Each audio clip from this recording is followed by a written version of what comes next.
বলো আমার নবী কি বলছে? বলে আপনি গতকাল আল্লাহর নবীর নামে 1000 বার দুরূদ পড়েন নাই। খলিফা কান্না কইরা বলে যাও আরেক থলে দিনার মুদ্রা নিয়ে আসো। আরেক থলে মুদ্রা নিয়ে আসা হলো, দিনার বলে নাও।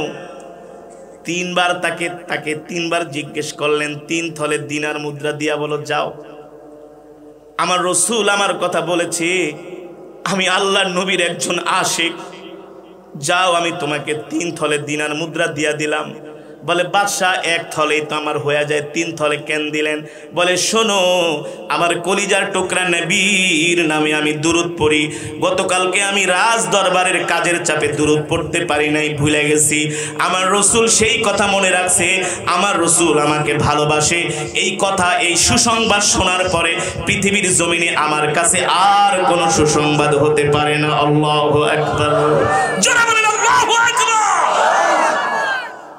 এই মসজিদুল আকসা খ্রিস্টানদের হাত থেকে দখল মুক্ত করেছিলেন আমিরুল মুমিনিন খলিফাতুল মুসলিমিন হযরত ওমর রাদিয়াল্লাহু তাআলা। এই মসজিদ দখল মুক্ত করেছিলেন মুসলিম সিফা সালার গাজী সালাউদ্দিন আইয়ুবী রহমাতুল্লাহি। এই মসজিদ পৃথিবীর কোন দালাল রাষ্ট্রপ্রধান যারা তলে তলে আমেরিকা ইসরায়েলের সাথে সম্পর্ক রাখে, ওই সমস্ত তাগুতের দ্বারা কোনোদিন মসজিদুল আকসা দখল মুক্ত হবে না। তারা শুধু হুমকি দিবে, এই করব সেই করব, ঘোড়ার ডিম, এগুলো হলো আই ওয়াশ। ঠিক কিনা বলেন? এগুলো কি? ও মুসলমান, এবার আসেন, যে নবীজির নাম বলতে যায় এতগুলো কথা বললাম, পৃথিবীর শ্রেষ্ঠ নবীর নাম হলো মুহাম্মদুর রাসূলুল্লাহ, ঠিক না? তাহলে আমরা পৃথিবীর কোরআন পেয়েছি শ্রেষ্ঠ কিতাব, নবীও পেয়েছি শ্রেষ্ঠ। এবার পৃথিবীর শ্রেষ্ঠ ধর্মের নাম জোরে বলেন। বিশ্বাস করেন কোরআনে আছে? দলিল দিব। আল্লাহ কোরআনে বলছেন ইন্নাদ দীনা ইনদাল্লাহিল ইসলাম, আল্লাহর কাছে মনোনীত ধর্ম হলো ইসলাম, শান্তির ধর্ম ইসলাম, মুক্তির ধর্ম ইসলাম। ঠিক কিনা বলেন?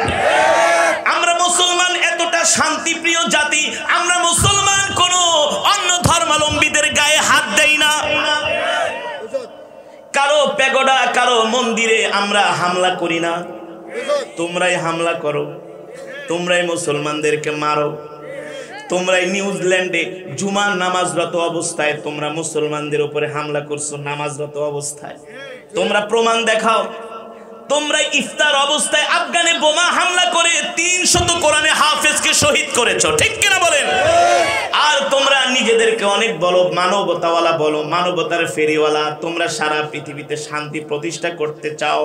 আপনি কিভাবে যুদ্ধ বিমান বানাবেন, কিভাবে আপনি যুদ্ধের ময়দানে যুদ্ধ করবেন, কিভাবে আপনি নামাজ পড়বেন, কিভাবে যাকাত দিবেন, কিভাবে আপনি আপনার পরিবার পরিচালনা করবেন, কিভাবে আপনি রাষ্ট্র পরিচালনা করবেন, আপনার পররাষ্ট্র নীতি হবে কি, আপনার স্বরাষ্ট্র নীতি হবে কি, আপনি কিভাবে দুনিয়াটাকে সুন্দর করে সাজাবেন, রান্নাঘর থেকে সংসদ ভবন পর্যন্ত যা দরকার সব কিছু আল্লাহ কোরআনের মধ্যে লিপিবদ্ধ করেছেন। এই কোরআন হলো একটা বিজ্ঞানময় কিতাব। আল্লাহু আকবার, জোরে বলেন আল্লাহু আকবার। এই কোরআন তো এমন কিতাব, আল্লাহ নিজে বলেছেন ওয়ানুনাজ্জিলু মিনাল কুরআনি মা হুয়া শিফাউ ওয়া রাহমাতুল লিল মুমিনিন ওয়া লা ইয়াজিদুজ জালিমিনা ইল্লা খাসারা। সুবহানাল্লাহ বলেন। এই কোরআন এমন এক কিতাব, এই কোরআন হলো মুমিনের জন্য মেডিসিন, মুমিনের জন্য ঔষধ। ঠিক কিনা বলেন? এই যে সারা পৃথিবীতে মুসলমানদেরকে মারতেছে, মুসলমান রাজা বাদশারা দেখাও না দেখার ভান করতেছে, এর কারণ কি জানেন? এর কারণ হলো মুসলমানদের ঈমান দুর্বল হয়ে গেছে। অথচ আল্লাহর নবীর জামানায়, 4 খলিফার জামানায় মুসলমানরা যখন পৃথিবী শাসন করেছে, সবাই ছিল ধর্মের দিক থেকে এগিয়ে, আধ্যাত্মিকতার দিক থেকে এগিয়ে, আমল আখলাকের দিক থেকে এগিয়ে। ওই সময় কোন কাফেররা মুসলমানের গায়ে হাত দেওয়া তো দূরের কথা, মুসলমানের দিকে বাঁকা চোখে তাকাতে সাহস পায় নাই। আজকে যে মসজিদুল আকসা নিয়ে এত দ্বন্দ্ব, এই মসজিদুল আকসা কিন্তু দখল করেছিলেন ইহুদিদের হাত থেকে, খ্রিস্টানদের হাত থেকে দখল মুক্ত করেছিলেন ওসমানীয় অটোমান সাম্রাজ্যের স্বাধীন খলিফা, তার নাম হলো আব্দুল হামিদ রহমাতুল্লাহি। ইতিহাস পড়বেন, ইতিহাসের মধ্যে আসছে। আরে আমরা মুসলমান তো মার খাওয়ার জাতি না। আরে আমরা মুসলমান তো ভারতবর্ষ 600 বছর শাসন করেছি। জোরে বলেন, জোরে বলেন, কয়শো বছর? বাদশাহ আলমগীর, বাদশাহ বাবর, আওরঙ্গজেব, টিপু সুলতান, তারা কি হিন্দু না মুসলমান? জোরে বলেন, জোরে বলেন। নবাব সিরাজউদ্দৌলা। আরে আমরা ভারতবর্ষ 600 বছর শাসন করেছি। ভারতের তাজমহল আমরা মুসলমানরা বানিয়েছি। ব্রিটিশ বিরোধী আন্দোলন তো আমরা মুসলমানরাই করেছি। ভারতবর্ষ থেকে আমরাই তো ব্রিটিশদেরকে পিটাইয়া খেদাইছি। আমাদের রক্ত, আমাদের ঘামের কারণে ব্রিটিশরা ভারতবর্ষ থেকে যেতে বাধ্য হয়েছে। ব্রিটিশের সাম্রাজ্য ভেঙে খান খান হয়ে গেছে, ঠিক কিনা বলেন? স্পেন কোথায়? এই জোরে বলেন, কোথায়? স্পেন তো আমরাই বিজয় করেছি। তারেক বিন জিয়াদ রহমতুল্লাহি আলাইহি 10,000 সৈন্য নিয়া তিনি স্পেনে গেলেন। কোথায় গেলেন? যাওয়ার পরে জাহাজটাকে আগুন দিয়া জ্বালায় দিছি। যে জাহাজে করে তারা গেছে, সৈন্যগুলা নামছে তীরে। নামার পরে সেনাপতি তারেক বিন জিয়াদ বললেন, যাও জাহাজটাকে আগুন দিয়া জ্বালায় দাও। জাহাজ আগুন দিয়া জ্বালায় দিচ্ছে, আর সাধারণ সেনারা দেখতেছে জাহাজ আগুনে জ্বলতেছে। প্রশ্ন করলেন সেনাপতি, জাহাজ আগুন দিয়া জ্বালায় দিছেন, কারণ কি? বলে, কারণ আছে, আগে জাহাজ আগুনে ধ্বংস হোক, তারপরে বলবো। যখন জাহাজ আগুন নিয়ে পড়ে গেল, তারেক বিন জিয়াদ 10,000 মুসলিম সেনাবাহিনীর সামনে ঘোষণা দিলেন, ও মুসলিম মুজাহিদরা, আমরা এসেছি স্পেন বিজয় করার জন্য। যে জাহাজ দিয়া এসেছি, এই জাহাজ আমি আগুন দিয়া জ্বালায় দিছি। এই জাহাজ আমি আগুন দিয়ে জ্বালিয়ে দিয়েছি। এখন তোমরা সিদ্ধান্ত নাও, তোমরা এসেছো আল্লাহর জমিনে আল্লাহর দ্বীন কায়েম করার জন্য। যদি সামনে আগায়া যাও, বিশাল বাহিনী অস্ত্র নিয়ে তোমাদের জন্য অপেক্ষা করতেছে, তোমাদেরকে শহীদ করবে। আর যদি পিছনে যাও, মহাসমুদ্র পারো কাপুরুষের মতো মহাসমুদ্রের ভিতরে লাফ দিয়া মরতে। এখন কি তোমরা কাপুরুষের মতো সমুদ্রের মধ্যে লাফ দিয়া মরবা? জাহাজ তো আগুন দিয়া জ্বালাই দিছি, নাকি সামনে আগায় যাবা আল্লাহর জমিনে আল্লাহর দ্বীন বিজয় করার জন্য? আল্লাহু আকবার। 10,000 সেনাবাহিনী বললেন, সেনাপতি অর্ডার দেন, জীবন চলে যাব, জীবন চলে যাবে। তারপরেও কাপুরুষের মতো লাফ দিয়া সমুদ্রে ডুব দিব না, মরব না। প্রয়োজনে নিজের জীবনটা শত্রুর সামনে নিজের বুক পেতে দিব, যতক্ষণ পর্যন্ত শরীরে রক্ত থাকবে। এক বিন্দু রক্ত থাকা সত্ত্বেও আমরা কাফেরদের কাছে মাথা নত করব না। সেই স্পেন তো আমরাই বিজয় করেছিলাম। কথা বল। অটোমান সাম্রাজ্য, সারা পৃথিবী, এই সমস্ত রোম পারস্য সব মুসলমানরা শাসন করেছে। ওসমানীয় খেলাফত সালতানাত 1 বছর না, 2 বছর না, 3 বছর না, কোন ইতিহাসে এসছে 800 বছর উপরে মুসলমান সারা পৃথিবী শাসন করছে। এবার আসেন সর্বশেষ ওসমানীয় সালতানাতের স্বাধীন খলিফা, তার নাম হলো আব্দুল হামিদ রহমতুল্লাহি আলাইহি। তিনি কেমন শাসক ছিলেন? এখন যে আমাদের মুসলমান শাসকরা যুদ্ধ করতে ভয় পায়, ফিলিস্তিনের যিনি বর্তমান জেনারেল আব্দুল ফাত্তাহ সিসি, আমি তো মিশরে পড়াশোনা করছি, আমি মিশরের অবস্থা জানি। মিশরের প্রেসিডেন্টের চাইতে বাংলাদেশ অনেক ভালো আছে। মিশরে এমন অবস্থা, আপনি তার বিরুদ্ধে কোনো কথাই বলতে পারবেন না, সাথে সাথে ঘুম করে ফেলাবে আপনাকে। সেখানে তো সামরিক আইন, সেনাবাহিনী দেশ চালায়। অথচ মিশর এই সিসির আগে যিনি প্রেসিডেন্ট ছিলেন মোহাম্মদ মুরসি, সেই মোহাম্মদ মুরসিকে তারা কারাগারে ঢুকায়া, এই আমেরিকার গোলামি না করার কারণে তাকে কারাগারে ঢুকিয়ে শহীদ করে দেওয়া হয়েছে। মুরসির আমলে একবার ইসরায়েল গাজায় হামলা করেছিল, সাথে সাথে মুরসি ফোন দিছে আমেরিকার প্রেসিডেন্টকে, ডোনাল্ড ট্রাম্পকে, হামলা বন্ধ করবি নাকি 1 ঘন্টার ভিতরে আমি আমার সেনাবাহিনী দিয়া ইসরায়েলে অভিযান চালাবো। 1 ঘন্টার ভিতরে ইসরায়েল হামলা বন্ধ করতে বাধ্য হয়েছে। তারা ছিল ঈমানওয়ালা মুসলমান। মুসলমানদের যে খলিফা আব্দুল হামিদ রহমাতুল্লাহি আলাইহি, তিনি ইহুদিদের হাত থেকে মসজিদুল আকসা দখল মুক্ত করলেন। কেমন ছিলেন আল্লাহর ওলি, কেমন ছিল তার ঈমান। আজকে তো সৌদি আরবের বাদশার মধ্যে ক্ষমতার লোভ ঢুকে গেছে, আরব আমিরাতের বাদশার মধ্যে ক্ষমতার লোভ ঢুকে গেছে। কাতার crore crore million million dollar খরচ করে তারা বিশ্বকাপের আয়োজন করে। কথা বলেন, কথা বলেন।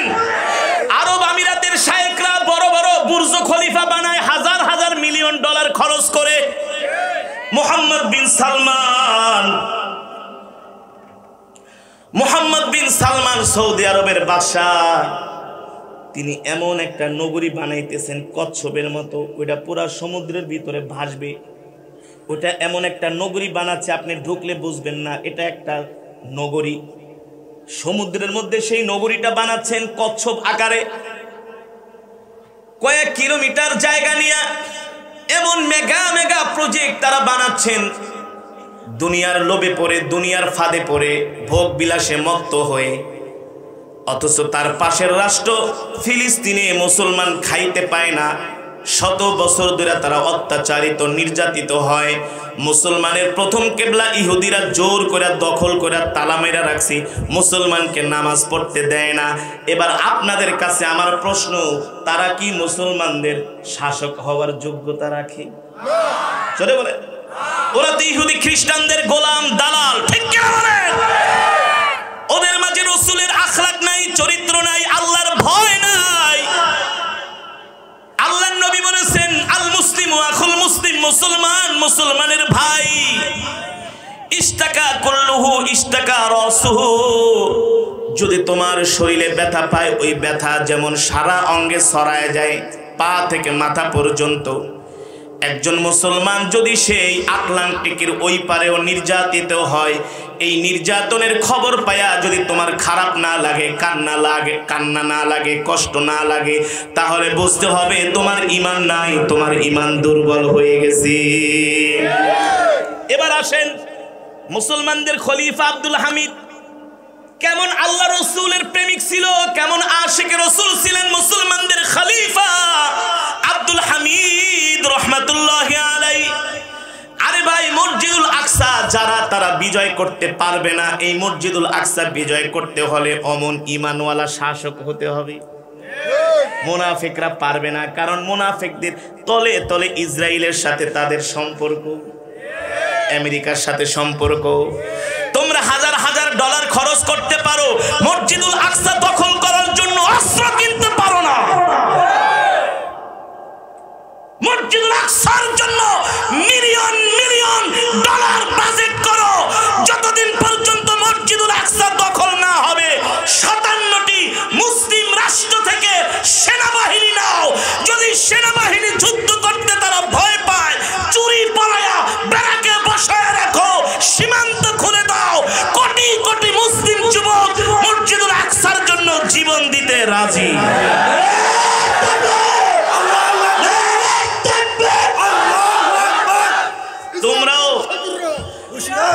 তোমরাও যুদ্ধ করবা না, সীমান্ত আটকায় রাখবা। এর জন্য আল্লাহর কাছে জবাব দিতে হবে। আমার কথা সঠিক নাকি ব্যাঠিক? জোরে বলেন। এবার আসেন, মুসলমানদের খলিফা আব্দুল হামিদ রহমাতুল্লাহি আলাইহি কেমন রাসূলের আশিক ছিলেন, যার খেলাফত আমলে তিনি মসজিদুল আকসাকে দখল করেছিলেন, ইহুদিদের হাত থেকে দখল মুক্ত করেছিলেন। আব্দুল হামিদ রহমতুল্লাহি আলাইহি একদিন তার রাজপ্রাসাদে বসে আছেন। তার এই রাজ্যের একজন গরিব মানুষ, আল্লাহওয়ালা, অনেক ঋণগ্রস্ত, ঋণ পরিশোধ করতে পারে না। প্রতিদিন তাহাজ্জুদ পড়ে আল্লাহর কাছে দোয়া করে, কয়েক হাজার বার আল্লাহর নবীর নামে দরুদ পড়ে। একদিন আল্লাহর নবী রহমাতুল লিল আলামিন ঘুমের ঘরে তার এই প্রিয় আশিকে রাসূলকে স্বপ্ন দেখাইলেন, এই শোনো, তুমি তোমার ঋণ পরিশোধ করার জন্য তুমি চিন্তা করতেছো, টেনশন করতেছো, ঋণ দেওয়ার মতো অর্থ তোমার কাছে নাই, কিন্তু তুমি আমার আশিক উম্মত খলিফা আব্দুল হামিদের রাজ দরবারে যাবা, যায়া তুমি আমার পক্ষ থেকে তাকে সালাম দিবা।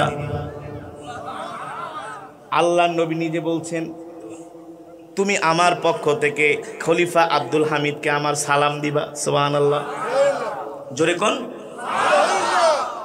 আর তুমি বলবা যাতে তোমার ঋণগুলো পরিশোধ করে দেয়। রাজ দরবার থেকে যতটুকুন পরিমাণ অর্থ দিলে তোমার ঋণ পরিশোধ হয়ে যায়, এই পরিমাণ অর্থ যাতে রাজ দরবার থেকে তোমাকে দেওয়া হয়, বলবা আমি দিতে বলছি। সুবহানাল্লাহ। এখন শোনেন, আপনি আর আমি যাই যদি প্রধানমন্ত্রীকে, প্রধানমন্ত্রী, আমি রাত্রে তো স্বপ্নে দেখছি বঙ্গবন্ধু বলছি আমাকে $1000 দিতে, মায়ের একটা ওকে মারিতে পারবো নাকি? আরে আপনি যে আল্লাহর নবীকে স্বপ্ন দেখছেন অথবা কাউকে স্বপ্ন দেখছেন, তার তো একটা নির্ভরযোগ্য সত্য একটা দলিল প্রমাণ থাকতে হবে না? আপনি যে আল্লাহর নবীকে স্বপ্ন দেখছেন, যায়া বললেন, সে বিশ্বাস নাও করতে পারে, বলতে পারে তুই ধোঁকাবাজি করতে আসছস, ঠিক না? রহমাতুল্লিল আলামিন বলে, আব্দুল হামিদ শোনো, হাদিস শরীফে আসছে আল্লাহর নবী তার প্রিয় উম্মতদের সাথে ঘুমের মধ্যে জিয়ারত হয়ে যায়। আল্লাহর নবীকে তার প্রিয় আশিকেরা স্বপ্ন দেখতে পারে। আল্লাহর নবী বলেন, শয়তান কখনো আমার রূপ ধারণ করতে পারে না। সুবহানাল্লাহ। আপনিও যদি আল্লাহর নবীর সুন্নত গুলো মানেন, নবীজির নামে দরুদ পড়েন, হারাম না খান, হালাল খান, মিথ্যা কথা বলবেন না, মানুষকে কষ্ট দিবেন না, হালাল রিজিক খাবেন, সুদ খাবেন না, ঘুষ খাবেন না, 1 নাম্বার ঈমানওয়ালা মুসলমান যদি হইতে পারেন, আল্লাহর নবীর নামে বেশি বেশি দরুদ পড়ার কারণে আপনার সাথেও আল্লাহ রাসূলের ঘুমের ঘরে জিয়ারত হয়ে যাবে। বিশ্বাস করেন না? না করলে ঈমানে সমস্যা আছে। আরে আমল করে দেখেন, ইনশাআল্লাহ। এবার বলতেছে আব্দুল হামিদের কাছে যায়া তুমি বলবা যাতে তোমার ঋণগুলো পরিশোধ করে দেয়, আমি আল্লাহর নবী বলেছি আমার সালাম দিবা। আর শোনো, বলবা প্রতিদিন আব্দুল হামিদ আমার নামে রাত্রবেলা ঘুমানোর আগে 1000 বার দুরূদ পড়ে। কয় হাজার? 1000। এখন যে আব্দুল হামিদ খলিফা আল্লাহর নবীর নামে 1000 বার দুরূদ পড়ে, এটা কি ওই লোকের জানার কথা নাকি? আল্লাহর নবী তো জানাই দিছে, ঠিক না? কিন্তু আমার আব্দুল হামিদ গতকালকে আমার নামে 1000 বার দুরূদ পড়ে নাই, এটাও বইলা দিও। আমি অপেক্ষায় ছিলাম আমার আশিক আব্দুল হামিদ আমার নামে দুরূদ পড়বে। হাদিস শরীফে এসেছে, মান সাল্লা আলাইয়া ওয়াহিদান সাল্লাল্লাহু আলাইহি ওয়াসাল্লাম 10। কেউ যদি আল্লাহর নবীর নামে 1 বার দুরূদ পড়ে, আল্লাহ তার উপরে 10 বার রহমত নাজিল করে। আল্লাহ তাআলা একটা ফেরেশতা জমিনে পাঠায় দেয়, ওই ফেরেশতারা পাখির মতো জমিনে উড়তে থাকে, কোন জায়গায় গেলে দুরূদের ঘেরান পাওয়া যায়। সুবহানাল্লাহ বলেন। দুরূদ এমন একটা আমল, আমরা আল্লাহর নবীর নামে দুরূদ পড়ার সাথে সাথে ফেরেশতারা সেই দুরূদ নিয়ে রাসূলের রওজায়ে আতহারে হাজির হয়ে যায়। জোরে বলেন সুবহানাল্লাহ। আল্লাহর নবী যখন দুরূদ পায়, উম্মতের জিজ্ঞেস করে, ফেরেশতা এই দুরূদ কি পড়ছে? বলে আপনার অমুক উম্মত পড়ছে। কোন জায়গা থেকে? চুকনগরে একটা মাহফিল হচ্ছে, সেখান থেকে আপনার উম্মতেরা আপনার নামে দুরূদ ও সালাম পাঠাইছে। রহমাতুল্লিল আলামিন বলে, ফেরেশতারে আমার উম্মতগুলোর চেহারা আমার সামনে তুইলা ধরো। আল্লাহর নবীর সামনে আমাদের চেহারাগুলো তুইলা ধরে। রহমাতুল্লিল আলামিন বলে, ফেরেশতারা আমার উম্মত কোনোদিন আমাকে দেখে নাই, আমার জবানের কথাও শুনে নাই, আমাকে না দেখে আমার জবানের কথা না শুনে চোখের পানি ফেলে আমার উম্মত আমার নামে দুরূদ পড়েছে রে ফেরেশতা, তোরা সাক্ষী থাকিস আমি আমার এই উম্মতগুলা ছাড়া আল্লাহর জান্নাতে যাব না। দুরূদের এত ফজিলত, আল্লাহু আকবার। জীবনে যদি বেশি বেশি উন্নতি করতে চান, গুনাহ থেকে বাঁচতে চান, টেনশন মুক্ত জিন্দেগি। এখন সবচেয়ে বড় হইল আমাদের শুধু দুনিয়ার টেনশন না, একটার পরে আরেকটা লাইগাই থাকে না। অপারেশন নিজে করাইয়া আনছেন, বউর আবার একটা অপারেশন, বউর অপারেশন করাইছেন, সন্তান একটা অসুস্থ হয়ে গেছে, কোনো দোকানে আগুন লেগে গেছে, ওই জমি নিয়ে মারামারি কাটাকাটি, লক্ষ কোটি টাকা থাকলেও শান্তি নাই, আছে কি আছে না? তাদের জন্য আমার বড় প্রেসক্রিপশন হলো বেশি বেশি করে দুরূদ পড়বেন, বেশি বেশি করে দুরূদ পড়বেন, দেখবেন সমস্ত বালা মুসিবত আল্লাহ দুরূদের কারণে দূর করে দিবে। বিশ্বাস করেন না? দুরূদ পড়ব তো দূরের কথা, নামাজই তো পড়ে না, সিগারেট খায় ডেলি 1 প্যাকেট 2 প্যাকেট, বাথরুমে বইয়াও সিগারেট খায়, কথা কন? নামাজ তো পড়েই না, ফজরের পর ওইটা আবার সকালবেলা বাথরুমে যে একটা বিড়ি ধরায়, বাথরুমে বিড়ি টানে, আর কয় এটা না খাইলে তো আমার ক্লিয়ার হয় না। কত বড় শয়তান, চিন্তা করছেন? দুরূদ তো পড়ব দূরের কথা, নামাজ একক তো পড়ে না, মিথ্যা কথা, দালালি, বাটপারি, চিটারি, ধোঁকাবাজি, প্রতারণা। মসজিদের মিনার থেকে আজান দিতে, চাচা আহেন নামাজে যাই, কে বেটা তুই নামাজ পড়স আর আমি না পড়া তোর চেয়ে আমার ইমান মজবুত আছে, আছে কি আছে না? কথা কয় না?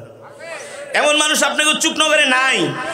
নাই, আমাদের ঢাকা শহরে বহুত আছে, বহুত আছে। শুক্রবারের দিন ব্যালকনিতে বয়া বয়া পেপার পড়ে আর সিগারেট খায় আর চা খায়, সিগারেট টান দেয় কি, চাচা আহেন না নামাজটা পড়েহি। কে আরে মিয়া তোমার থেকে পড়ালেখা কম করছি নাকি মিয়া, এমনি কি চুল পাকাইছি নাকি, যা তোমার নামাজ তুমি পড়ো। এমন মুসলমান আছে কি আছে না? আল্লাহ তাদের হেদায়েত নসিব করুন বলি আমিন, আরো জোরে সরে বলি আমিন। এবার আসেন খলিফা আব্দুল হামিদ রহমাতুল্লাহি আলাইহি বলে, এ উম্মত, এ আশেক আমার আব্দুল হামিদকে যে বলবা গতকাল রাতে সে আমার নামে দুরূদ পড়ে নাই, আমি নবী অপেক্ষায় ছিলাম। সুবহানাল্লাহ।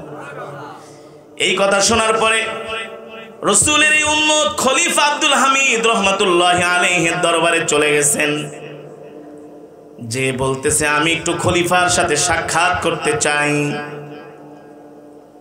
যারা খলিফার দায়িত্বে নিয়োজিত, যারা গার্ড প্রোটোকল দেয়, তারা বলে মিয়া তুমি খলিফার সাথে দেখা করবা, 1 মাস আগে থেকে সিরিয়াল নিতে হবে। চাইলে কি দেখা করা যায় নাকি? আপনি কি চাইলে প্রধানমন্ত্রীর সাথে দেখা করতে পারবেন?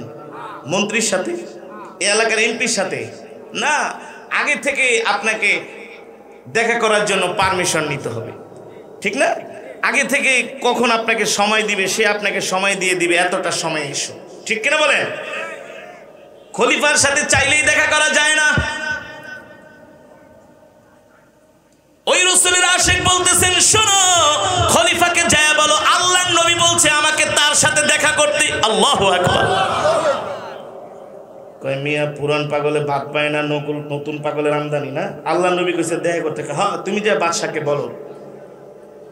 খলিফা আব্দুল হামিদ ছিলেন রাসূলের আশিক। যারা রাসূলের আশিক হয়, নবীজির নাম শুনলেই পাথরের মতো হৃদয়টা মোমের মতো গলে যায়। নবীজির নাম শুনলেই ছোট বাচ্চার মতো ঢুকরে ঢুকরে কান্না করে, ঠিক কিনা বলি? একে বলে রাসূলের আশিক। আল্লাহু আকবার। খলিফা আব্দুল হামিদের কাছে যায় বলা হলো, মাননীয় উজির জাহাপনা, আপনার কাছে একজন লোক আসছে দেখা করতে। কে আসছে? বলে আল্লাহর নবী নাকি বলছে আপনার সাথে দেখা করতে। সুবহানাল্লাহ। খলিফা ছিলেন বসা, দাঁড়ায় গেছে, যাও লোকটাকে আমার দরবারে নিয়ে আসো। এবার নিয়ে আসা হলো। খলিফা ওই লোকের চেহারার দিকে তাকাই আছে। খলিফা ডাক দিয়া বলে, তুমি কোথায় থাকো, কোথায় তোমার বাড়ি? এমন জায়গায়, এই শহরে। তুমি আমার কাছে কেন আসছো দেখা করতে? বলে খলিফা আমি আসতে চাই নাই, আল্লাহর নবী বলছে আপনার সাথে আইসা আমাকে দেখা করতে, কারণ আপনার সাথে দেখা করার যোগ্যতা তো আমার নাই। আল্লাহর নবী বলেছে মানি? বলে হ্যাঁ, গতকাল রাত্রে আল্লাহর নবীর সাথে আমার জিয়ারত হয়েছে ঘুমের ঘরে। আমি ঋণগ্রস্ত, ঋণ পরিশোধ করার মতো আমার কাছে অর্থ নাই। আল্লাহর নবী সরকারে দো আলম বলেছেন যাতে করে আপনি আপনার রাজ দরবারের কোষাগার থেকে, বাইতুল মাল থেকে আমাকে কিছু অর্থ দেন, আমি আমার ঋণগুলো যাতে পরিশোধ করতে পারি। বাদশা বলে আল্লাহর নবী যে বলেছে তোমার ঋণগুলো আমি পরিশোধ করে দিব, এর দলিল প্রমাণ আছে নাকি তোমার কাছে? বলে আছে, শক্ত দলিল। কি দলিল? আপনি প্রতিদিন রাত্রে আপনার রাজ দরবারের কাজ কর্ম শেষ করে ঘুমানোর আগে আল্লাহর নবীর নামে 1000 বার দুরূদ পড়ে ঘুমান, কিন্তু গতকাল আপনি দুরূদ পড়েন নাই। এই কথা বলার সাথেই খলিফার চোখ দিয়ে ঝরঝর করে পানি পড়তেছে। ঠিকই বলেছ, আমি আমার কলিজার টুকরা নবীর নামে প্রতিদিন 1000 বার দুরূদ পড়ি, গতকালকে আমি রাজ দরবারের কাজের চাপে ভুলে গেছি, আল্লাহর নবীর নামে আমি দুরূদ পড়তে পারি নাই। আল্লাহু আকবার। এই কথা বলে তার চোখ দিয়ে ঝরঝর করে পানি পড়তেছে। তুমি ঠিকই বলেছ, আমি ভুলে গেছি। তার দারোয়ানকে ডাক দেয়, অর্থমন্ত্রীকে ডাক দিয়া বলে, যাও 1 থলে দিনার মুদ্রা নিয়ে আসো। বাইতুল মাল থেকে 1 থলে দিনার মুদ্রা আনলো। আনার পরে লোকের হাতে দিয়া বলে, বলো আমার নবী কি বলছে? বলছে, গতকাল আপনি আল্লাহর নবীর নামে 1000 বার দুরূদ না পড়ে ঘুমায় গেছেন। 1000 দিনার দিয়া বলে, দাঁড়াও। আবার অর্থমন্ত্রীকে বলে, আর 1000 দিনার নিয়ে আসো। মানে ওই কথাটা তিনি বারবার শুনতে চাচ্ছেন। তার পেয়ারা হাবিব, তার নাম পেয়ারা হাবিবের পবিত্র জবান দিয়ে উচ্চারিত হয়েছে, আল্লাহু আকবার। জোরে বলেন আল্লাহু আকবার। আবার আরেক থলে আনলেন, দিনার মুদ্রা দিলেন তার হাতে। কয়বার? 2 বার দেওয়া হয়েছে। বলো আমার নবী আমার নামে কি বলছে? মানে পেয়ারা নবীজির এই কথাটা সে যতবার শুনে ততবারই তার চোখ দিয়ে পানি ঝরে। নবীর মোহাব্বতের, নবী তাকে কতটা ভালোবাসে। আল্লাহু আকবার। বলো আমার নবী কি বলছে? বলে, আপনি গতকাল আল্লাহর নবীর নামে 1000 বার দুরূদ পড়েন নাই। খলিফা কান্না কইরা বলে, যাও আরেক থলে দিনার মুদ্রা নিয়ে আসো। আরেক থলে মুদ্রা নিয়ে আসা হলো। দিনার বলে, নাও। 3 বার তাকে 3 বার জিজ্ঞেস করলেন। 3 থলে দিনার মুদ্রা দিয়া বলো, যাও, আমার রসুল আমার কথা বলেছে, আমি আল্লাহর নবীর একজন আশিক, যাও আমি তোমাকে 3 থলে দিনার মুদ্রা দিয়া দিলাম। বলে, বাদশাহ 1 থলেই তো আমার হয়ে যায়, 3 থলে কেন দিলেন? বলে, শোনো, আমার কলিজার টুকরা নবীর নামে আমি দুরূদ পড়ি, গতকালকে আমি রাজ দরবারের কাজের চাপে দুরূদ পড়তে পারি নাই, ভুলে গেছি। আমার রসুল সেই কথা মনে রাখছে, আমার রসুল আমাকে ভালোবাসে। এই কথা, এই সুসংবাদ শোনার পরে পৃথিবীর জমিনে আমার কাছে আর কোনো সুসংবাদ হতে পারে না। আল্লাহু আকবার। জোরে বলেন আল্লাহু আকবার। এই মসজিদুল আকসা খ্রিস্টানদের হাত থেকে দখল মুক্ত করেছিলেন আমিরুল মুমিনিন খলিফাতুল মুসলিমিন হযরত ওমর রাদিয়াল্লাহু তাআলা। এই মসজিদ দখল মুক্ত করেছিলেন মুসলিম সিফা সালার গাজী সালাউদ্দিন আইয়ুবী রহমাতুল্লাহি। এই মসজিদ পৃথিবীর কোন দালাল রাষ্ট্রপ্রধান যারা তলে তলে আমেরিকা ইসরায়েলের সাথে সম্পর্ক রাখে, ওই সমস্ত তাগুতের দ্বারা কোনোদিন মসজিদুল আকসা দখল মুক্ত হবে না। তারা শুধু হুমকি দিবে, এই করব সেই করব, ঘোড়ার ডিম। এগুলো হলো আই ওয়াশ, ঠিক কিনা বলে? এগুলো কি? ও মুসলমান, এবার আসেন, যে নবীজির নাম বলতে যায় এতগুলো কথা বললাম, পৃথিবীর শ্রেষ্ঠ নবীর নাম হলো মুহাম্মদুর রাসূলুল্লাহ, ঠিক না? তাহলে আমরা পৃথিবীর কোরআন পেয়েছি শ্রেষ্ঠ কিতাব, নবীও পেয়েছি শ্রেষ্ঠ। এবার পৃথিবীর শ্রেষ্ঠ ধর্মের নাম জোরে বলেন।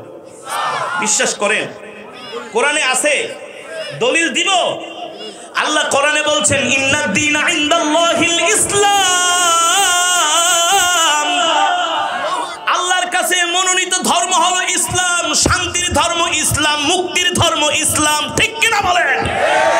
আমরা মুসলমান এতটা শান্তিপ্রিয় জাতি, আমরা মুসলমান কোন অন্য ধর্মাবলম্বীদের গায়ে হাত দেই না। কারো প্যাগোডা, কারো মন্দিরে আমরা হামলা করি না। তোমরাই হামলা করো, তোমরাই মুসলমানদেরকে মারো। তোমরাই নিউজিল্যান্ডে জুমার নামাজরত অবস্থায় তোমরা মুসলমানদের উপরে হামলা করছো, নামাজরত অবস্থায়। তোমরা প্রমাণ দেখাও। তোমরা ইফতার অবস্থায় আফগানে বোমা হামলা করে 300 কোরআনে হাফেজকে শহীদ করেছো, ঠিক কিনা বলেন? আর তোমরা নিজেদেরকে অনেক বলো, মানবতাওয়ালা বলো, মানবতার ফেরিওয়ালা। তোমরা সারা পৃথিবীতে শান্তি প্রতিষ্ঠা করতে চাও। তোমাদের মাধ্যমে শান্তি প্রতিষ্ঠা হবে না, তোমরা মানুষকে ধোঁকা দিতেছো, ঠিক কিনা বলেন? এই এই পৃথিবীতে সবচেয়ে অশান্তি সৃষ্টিকারী একটা রাষ্ট্রের নাম হলো America, Israel, Japan, German, France. এগুলো মানুষকে বলে ওদের দেশে এই আছে, গোড়ার ডিম আছে, প্রতিদিন ওদের দেশে খুনাখুনি হয়। ওই দিনও আমেরিকায় নিউ ইয়র্কে না যেন ম্যানহাটনে ডাইরেক্ট অস্ত্র দিয়ে 10 জনকে হত্যা করছে। আরে তোরা শান্তি প্রতিষ্ঠা কিভাবে করবি? তোদের কাছে কিসের শান্তি আছে? শান্তির নবী মুসলমানের কাছে আছে, ঠিক কিনা বলেন? শান্তির কোরআন মুসলমানের কাছে আছে। শান্তির ধর্ম প্রতিদিন তারা শতে শতে বিমান দিয়ে হামলা করে হাজার হাজার মুসলমানকে তারা শহীদ করতেছে, ঠিক কিনা বলেন? আপনারা জানেন হামাস মুজাহিদরা 250-র মতো ইহুদিকে বন্দী করেছে। তার মধ্যে 2 জন ইহুদি মহিলা, বয়স 80-র উপরে। কত? আমেরিকা বলতেছে এই মহিলা 2টারে ছেড়ে দাও, তারা বৃদ্ধ মানুষ। হামাস কয় ঠিক আছে, আমরা এই 2টা মহিলাকে ছেড়ে দিচ্ছি, কারণ বয়োবৃদ্ধ মানুষ, তাদেরকে বন্দী করে রাখলে তাদের কষ্ট হয়, ঠিক না? এই 2 জন মহিলাকে হামাস নিঃশর্তে তাদেরকে মুক্তি দিয়েছে। এই কথাগুলো ভালো করে খেয়াল করেন। আমাদের মুসলমানের মাঝেও কিছু দালাল আছে যারা ইসলাম পছন্দ করে না, যারা দ্বীন ধর্ম পছন্দ করে না, আছে কি আছে না? যারা কোরআনের কথা শুনতে পারে না, আলেম ওলামাদেরকে বাঁকা চোখে দেখে, বলে হুজুর রইল অশান্তির মূল, ঠিক না? আমরাই পৃথিবীর শ্রেষ্ঠ মানুষ, মুসলমান মুমিনরাই পৃথিবীর শ্রেষ্ঠ মানুষ। তারা কোনো অশান্তি সৃষ্টি করে না, করতে পারে না। যাদের কাছে শান্তির কোরআন, শান্তির নবী, শান্তির ধর্ম আছে, তারা কোনোদিন অশান্তি সৃষ্টি করতে পারে?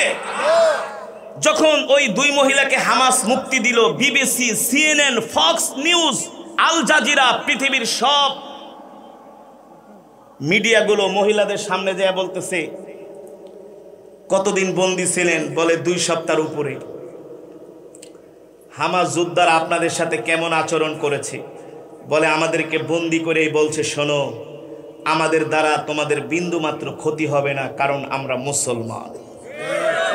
আমরা কি? 2 জন হামাস যোদ্ধা একটা মহিলার ঘরে ঢুকে গেছে, মহিলা ভয় পেয়ে গেছে, তার বাচ্চা 2টারে কোলে নিয়ে থরথর করে কাঁপতেছে। ভয় পেও না, কেঁদো না, শঙ্কিত হয়েও না, আমরা মুসলমান, আমরা কখনো নারী শিশুর গায়ে হাত দেই না। আর পৃথিবীতে শান্তি প্রতিষ্ঠা করতে করার বুড়ি ছড়ে সারা পৃথিবীতে মোড়লগিরি করে, এই দেশে সেই দেশে তারা শান্তি প্রতিষ্ঠা করে, অথচ ওই অবৈধ দখলদার, জারস, বাস্টার, কুত্তার বাচ্চা ইসরায়েলিরা প্রতিদিন হাজার হাজার মুসলমানকে তারা নির্বিচারে শহীদ করে দিচ্ছে। শহীদ শহীদ। খাবার তো নাই, বিদ্যুৎ তো নাই, চিকিৎসা পর্যন্ত করতে দেয় না, খুঁজে খুঁজে তারা ডাক্তারগুলোকে মারতেছে। এই পর্যন্ত 100-র উপরে ডাক্তার তারা শহীদ করেছে, যাতে চিকিৎসাও দিতে না পারে। অথচ ইহুদি মহিলারা বলতেছে আমরা 2 দিন ছিলাম হামাসের বন্দি কারাগারে, তারা নিজের হাত দিয়ে আমাদেরকে খাবার রান্না করে খাইয়েছে।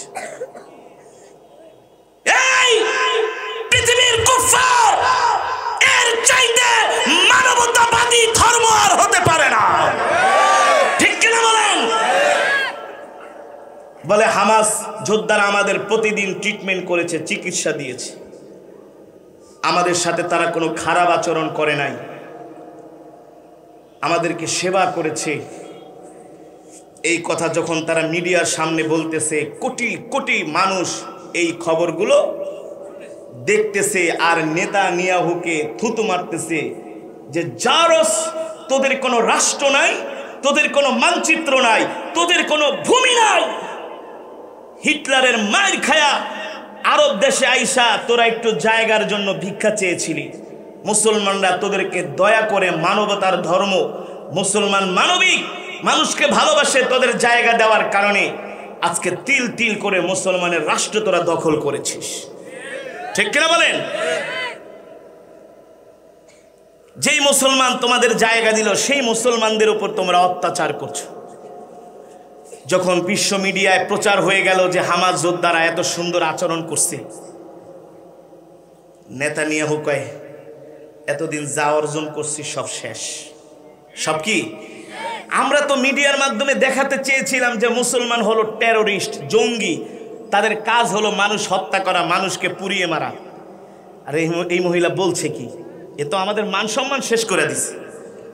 তারপরে আমেরিকার প্রেসিডেন্ট জো বাইডেন নেতানিয়াহুকে বলছে গাজায় স্থল হামলায় যেও না, এটা হবে তোমাদের মারাত্মক ভুল। গতকালকেও হারামজাদারা গিয়েছিল, গতকালকে 100 বোমারু বিমান, কয়শো? 100 বোমারু বিমান দিয়া তারা নির্বিচারে 4 ঘন্টা তাণ্ডব লীলা চালিয়েছে। মাইলকে মাইল গাজা একটা ছোট্ট জায়গা, 40 কিলোমিটার লম্বা, 10 কিলোমিটার পাশে গাজীপুরের মতো একটা সিটি। এখানে যদি 100 বিমান হামলা করা হয় 4 ঘন্টা লাগাতার, গাজার অবস্থা কি হয়? দখলদাররা কালকে ঢুকতে চেয়েছিল গাজায়, আলহামদুলিল্লাহ 30টার উপরে ওদের ট্যাঙ্ক জ্বালিয়ে দেওয়া হয়েছে। কয়েকশো ইসরায়েলি তারা নিহত হয়েছে, জাহান্নামে চলে গেছে। তারা তো এই যুদ্ধে জিতার জন্য তাদের বাবা আমেরিকাকে ডাক দিয়ে নিয়ে আসছে, ফ্রান্স জার্মানকে ডেকে নিয়ে আসছে, এনে তারা পৃথিবীর সবচেয়ে আধুনিক অস্ত্র দিয়া হাজার হাজার টন বোমা তারা গাজায় নিক্ষেপ করতেছে। আল কুফরু মিল্লাতুন ওয়াহিদা, সমস্ত কুফরি শক্তিগুলো এক হয়ে গেছে। আল্লাহ কোরআনে বলছেন ইয়া আইয়ুহাল্লাযীনা আমানু লা তাত্তাখিযুল ইয়াহুদা ওয়ান নাসারা আউলিয়া। অর্থ করব, কথা কয় না, অনুবাদ করব, ব্যাখ্যা করব, তাফসীর করব। শোনার মতো ধৈর্য আছে তো? হজম করতে পারবেন তো? আচ্ছা বলেন, আমাদের আল্লাহ, আমার রবের কথা সত্য নাকি পৃথিবীর রাষ্ট্রপ্রধানদের কথা সত্য? ম্যাক্সিমাম পৃথিবীর মুসলিম রাষ্ট্রপ্রধান, 57টি মুসলিম রাষ্ট্রপ্রধান যারা আছে, ম্যাক্সিমাম হলো মিথ্যাবাদী, প্রতারক, ভণ্ড, মানুষকে ধোঁকাবাজি করে, ধোঁকা দেয়, ঠিক কিনা বলেন? এই 57টি মুসলিম রাষ্ট্রপ্রধানদের কারণে ওরা মুসলমানদের গায়ে আঘাত করার সাহস পায়। আমাদের রাষ্ট্রপ্রধানগুলো যদি ঈমানওয়ালা হতো, সৌদি আরবের বাদশা মোহাম্মদ বিন সালমান যদি দাঁড়ায় বলে আমেরিকা আর একটা বোমার আঘাত যদি ইসরায়েল তুমি যদি ফিলিস্তিনে করো, আমরা 57টি মুসলিম রাষ্ট্র এক হইয়া প্রয়োজনে দেশ শেষ হয়ে যাবে, আমরা শহীদ হয়ে যাব, আমাদের মসজিদুল আকসাকে আর অপমান করতে দিব না, একটা মুসলমানের রক্ত ঝরাতে দিব না। 57টি মুসলিম রাষ্ট্র আগামীকাল এক হোক। এক হবে কিভাবে? তারা তো জানে যুদ্ধ করতে গেলে রক্ত বের হবে, আরামে আরামে মুরগির রান পাবে না, তেল বিক্রি করে আর বিয়া করে 10টা 12টা করে, কি আলখেল একটা লাগায়, রুমাল একটা লাগায়, খালি টানে আর খালি আতর লাগায়, খুশবু লাগায়, আর বড় বড় উট আর দুম্বা নিয়ে বসে বসে খায়।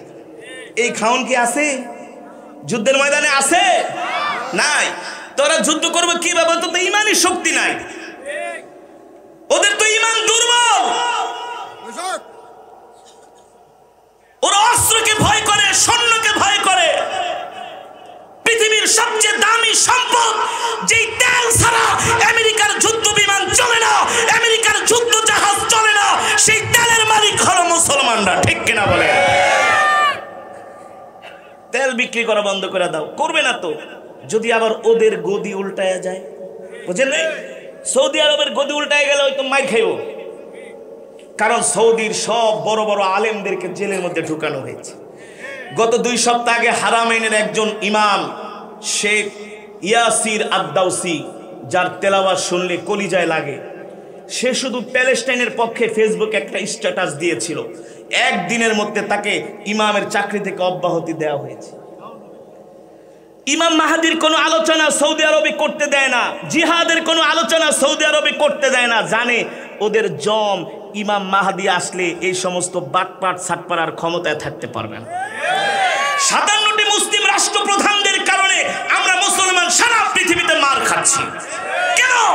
57টি মুসলিম রাষ্ট্র এক হয়ে একটা কোয়ালিশন গঠন করো, একটা মুসলিম সেনাবাহিনী গঠন করো, হয় শহীদ হয়ে যাব, নইলে বিজয় অর্জন করব, হয় হুকুমত নয়তো শাহাদাত।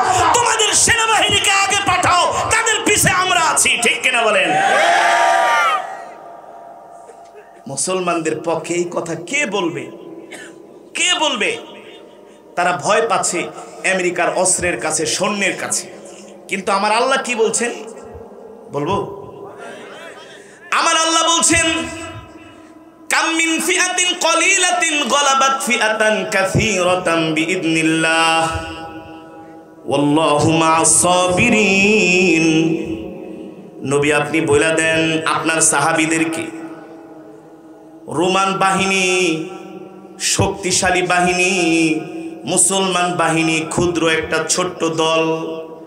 আমি আল্লাহ যদি চাই এই ক্ষুদ্র দলটাকে বৃহত্তর দলের উপরে বিজয় দান করতে পারি। শর্ত হলো ধৈর্যশীল হতে হবে। কোরআনের কথা, এই কোরআন তো শুধু 1400 বছর আগে নাজিল হয়েছে, ওখানেই ভ্যানিশ হয়ে গেছে এটা না। এই কোরআনের আইন, কোরআনের বিধান, আল্লাহর কথাগুলো কিয়ামত পর্যন্ত জমিনে চলবে, ঠিক কিনা বলেন? আল্লাহ বলছেন, হাবিব ওয়ামা রমাইতা ইদ রমাইতা ওয়ালাকিন্নাল্লাহা রামা। আপনি যখন বদরের প্রান্তরে কাফেরদের সাথে 313 জন নিয়ে 1000 কাফেরের বিরুদ্ধে যখন লড়াই করতেছিলেন, ওয়ায়ুমদিদুকুম রাব্বুকুম বিখামসাতি আলাফিম মিনাল মালাইকাতি মুসাউমিন, আমি আল্লাহ আপনার ওই 313 জনের সাথে 5000 ফেরেশতা আমি আল্লাহ আপনার জন্য আসমান থেকে নাজিল করেছি। ওমা রমাইতা ইদ রমাইতা ওয়ালাকিন্নাল্লাহা রামা। নবী আপনি কাফেরদের উপরে বালু ছুঁড়ে মেরেছিলেন, আপনার কাজ ছিল বালু ছুঁড়ে মারা, আর আমার আল্লাহর কাজ হলো ওই বালুগুলো তাদের চোখের মধ্যে ঢুকায় দেওয়া। নবী আপনি মারছেন, আপনি পৌঁছায় দিছে কে? জোরে বলেন। এখনো যদি 57টি মুসলিম রাষ্ট্রপ্রধান মুসলমানদের এক হইয়া ময়দানে নামে আর বলে না না না, আমার ভাইয়ের রক্ত ঝরতে দিব না, আমাদের প্রথম কেবলা মসজিদুল আকসাকে দখল করতে দিব না, প্রয়োজনে যুগের পর যুগ যুদ্ধ চলবে, আমরা 3 বেলার জায়গায় 1 বেলা খাবো, তারপরও আমাদের প্রথম কেবলা মসজিদুল আকসাকে আমরা মুক্ত করে ছাড়ব, এমন একটা কঠিন সিদ্ধান্ত, একটা শপথ যদি মুসলমান নিতে পারে, দেখবেন যুদ্ধেরও দরকার নাই। এমনি আমেরিকার পালপিটেশন গরম হয়ে যাবে, ঠিক না? মাঝে মাঝে আরবরা 2-1টা হুঙ্কার মারে, এতেই আমেরিকা ভয় পায়। কারণ সেই 10,000 কিলোমিটার আটলান্টিক পার হইয়া আমেরিকার অত বড় ক্ষমতা নেই তারা এসে আরব রাষ্ট্রে যুদ্ধ করবে। তারা তো 10,000 কিলোমিটার দূর থেকে আসে, অথচ ইসরায়েল রাষ্ট্রের চতুর্পাশে 24টা আরব রাষ্ট্র। আগেই বলেছি, আল্লাহ বলছে তোরা সাহস করে ময়দানে নাম, আমি আল্লাহ তোদেরকে সাহায্য করব। কিন্তু মুসলমান এখন তো আর যুদ্ধ করতে চায় না, জিহাদ করতে চায় না, আল্লাহর ঘর রক্ষা করার জন্য মুসলমান ঘরে বসে খালি বলে আল্লাহ আবাবিল পাখি পাঠাও। আল্লাহ আবাবিল পাখি পাঠাইলে তোমারে বানাইছে কি আল্লাহ গাঁজা খাওয়ার জন্য? তোমাকে কি আল্লাহ পাঠাইছে মদ খাওয়ার জন্য? তোমাকে কি আল্লাহ পাঠাইছে আমেরিকার নায়িকা গায়িকায় না ডান্স দিবা সেটা দেখবা? আরবের বাদশারা মাঝে মাঝে মালদ্বীপে যায়, বড় বড় রিসোর্ট গুলা ভাড়া করে পৃথিবীর নামি দামি নায়িকা গায়িকায় না নাচায়, হাজার হাজার মিলিয়ন মিলিয়ন ডলার তারা খরচ করে। বিশ্বকাপ খেলা আয়োজন করতে যায় মিলিয়ন মিলিয়ন ডলার খরচ করো, আধুনিক মেগা প্রজেক্ট বানাইতে যায় মিলিয়ন মিলিয়ন ডলার খরচ করো। কেন? এই ডলার গুলা দিয়া যদি অস্ত্র কিনতা, ঠিক না? ফিলিস্তিনিদের রক্ষা করার জন্য, মসজিদুল আকসাকে রক্ষা করার জন্য কেন পারো না?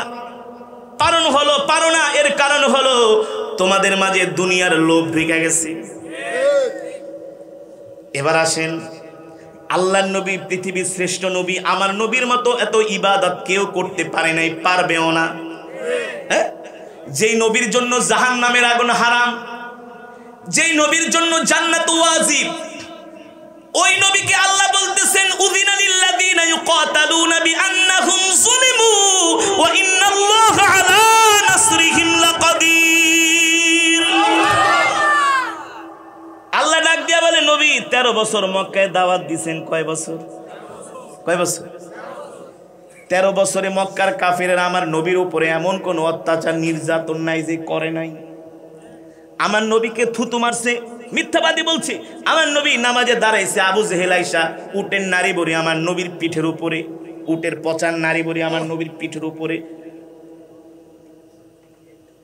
এমন ভাবে দিছে নবী যাতে সেজদা দিতে না পারে। চলার পথে কাটা দিয়েছে। আল্লাহর নবীকে হত্যা করার জন্য কাফেরেরা এমন কোন ষড়যন্ত্র। আল্লাহ তাআলা ডাক দিয়া বলে, হাবিব আর ঘরের মধ্যে তসবিহ নিয়ে বসার সময় নাই, আর ঘরের ভিতরে মিসওয়াক নিয়ে বসার সময় নাই। 13 বছর বুঝাইছেন, কত বছর, কত বছর, আর বুঝানোর সময় নাই। এবার লোহার রড হাতে নেন। কথা গো, এখন কি জবাব দিবেন? এ বিশ্লেষক, দার্শনিক, বাংলাদেশের বুদ্ধিজীবীরা এখন কি জবাব দিবা? আল্লাহ বলে 13 বছর বুঝাইছেন, কোনো লাভ হয় নাই। এবার লোহার রড হাতে নিয়ে ময়দানে যান, তাদেরকে শায়েস্তা করেন। ঠিক কিনা বলে? শুধু আপনি একা না, আপনার সাথে আমি আল্লাহও আছি। আল্লাহ চাইলে তো পারত নবী আপনার যুদ্ধের ময়দানে যাওয়ার দরকার নেই, আপনি ঘরে বসে শুধু জিকির করেন আর তাসবিহ পড়েন আর মুরগির রান খান। আমি আল্লাহ আবাবিল পাখি পাঠায়া যেমন করে আব্রাহাকে ধ্বংস করে দিছি, মক্কার কাফেরদের এইভাবে ধ্বংস করব। আল্লাহ বলেন, না না না নবী, এত সোজা না জান্নাত। আপনাকেও ময়দানে যেতে হবে, আপনাকেও রক্ত ঝরাতে হবে।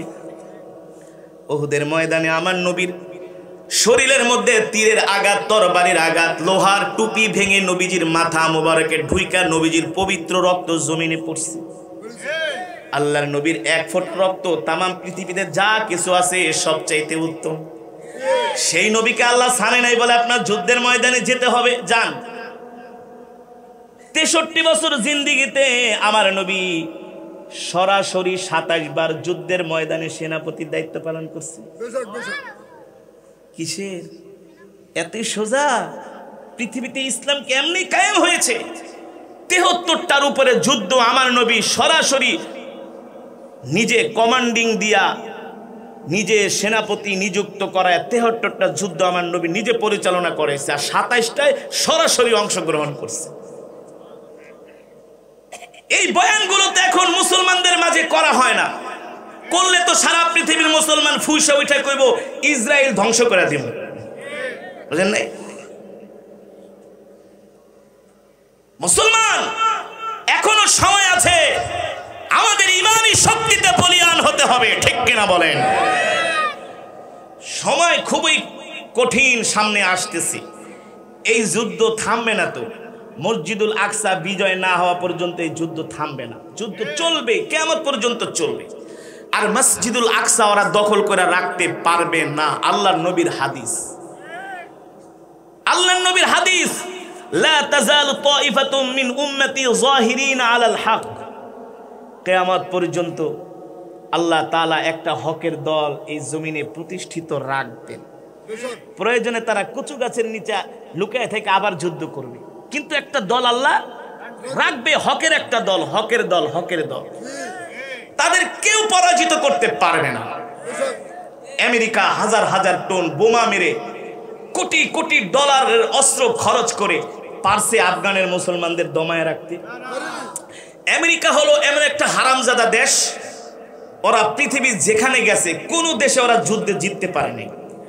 দেশটাকে মেচাকার করে দিছে, মানুষ হত্যা করছে, কিন্তু ওদের ক্ষমতা সেখানে প্রতিষ্ঠিত করতে ওরা ইরাক থেকে বিতাড়িত হয়েছে, লিবিয়া থেকে বিতাড়িত হয়েছে, সিরিয়া থেকে বিতাড়িত হয়েছে, আফগান থেকে বিতাড়িত হয়েছে। ইনশাআল্লাহ, ইনশাআল্লাহ এই মধ্যপ্রাচ্য থেকেও আমেরিকাকে কুত্তার মতো পিটায়া বের করে দিবে ইনশাআল্লাহ। সেই দিন বেশি দূরে না।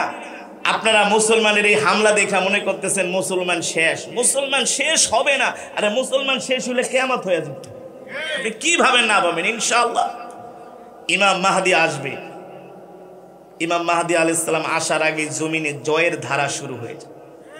মুসলমান অনেক মার খেয়েছে, আর মার খাবে না। আর মার খাচ্ছে আমাদের স্বভাবের কারণে। আমরা যদি আল্লাহর সেই বিধান জিহাদ ফি সাবিলিল্লাহকে আঁকড়ে ধরতে পারতাম, পৃথিবীর কোন কাফেররা আমাদেরকে হাত দিতে পারত। আমরা মুসলমানরা যদি দামি দামি অস্ত্র বানাইতাম, তাহলে পৃথিবীর কোন কাফেররা আমাদেরকে হাত দিতে পারত না। মুসলমানরা তো এখন ভোগ বিলাসে মত্ত। মুসলমানরা গায়িকা নায়িকা নর্তকী নিয়ে ব্যস্ত।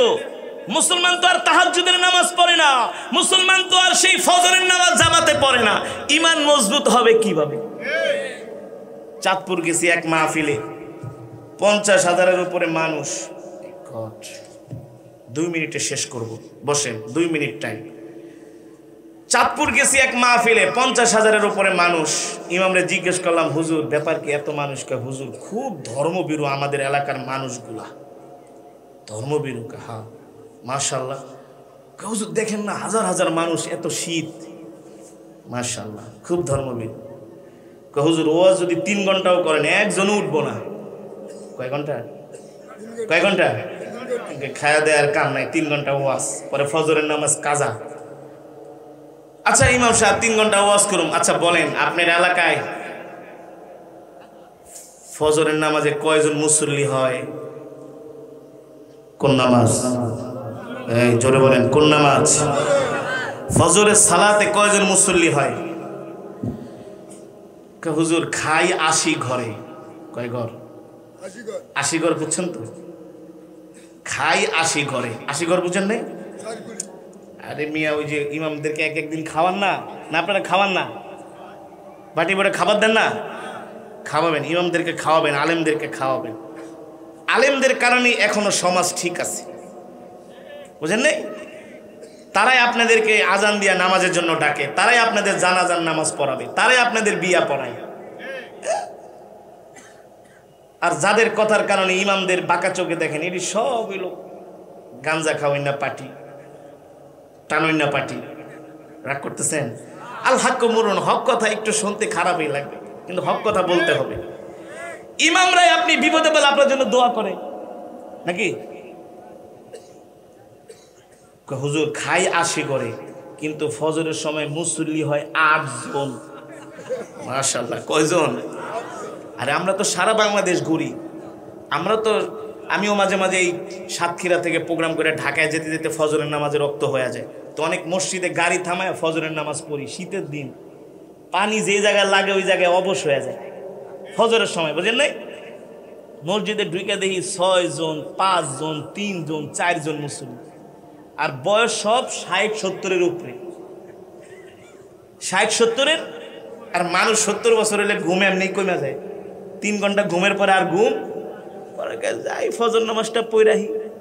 আর যেগুলা যুবক, এটি তো সারা রাত ফেসবুক চালায়া মালায়া, যখন 4টা বাজে শয়তানে আর শরীর টিপে, ঘুমাও বাবা ঘুমাও, ঘুমাও বাবা।